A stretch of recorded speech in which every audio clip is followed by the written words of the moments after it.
এ বড় আশ্চর্যের।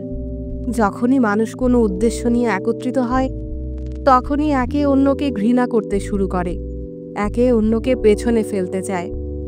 কারণ মানুষ ভালোবাসে শুধু নিজেকেই। সমাজবদ্ধতা আসলে এক মায়া। মানুষকে নষ্ট করে ফেলা হয়েছে, কিংবা তিল তিল করে মানুষ একজন আরেকজনকে নষ্ট করেছে শতাব্দীর পর শতাব্দী ধরে। এমনকি আজ যারা আত্মার কথা বলছে, তাদের নির্মূল করে দেয়া হয়েছে।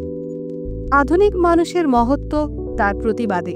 সেই সব মানুষকে ধন্যবাদ যারা অনুভূমিহীন বোধশক্তিহীন জনতার সামনে নিজেদের জ্বলন্ত পুড়িয়ে মেরেছে, যারা প্রতিশোধ স্পৃহায় স্লোগান মুখর পোস্টার হাতে হেঁটে গেছে, যারা সগর্বে বলেছে না। আমরা একে অন্যের শক্তিকে হয় অবমূল্যায়ন করি, নয়তো অতি মূল্যায়ন করি।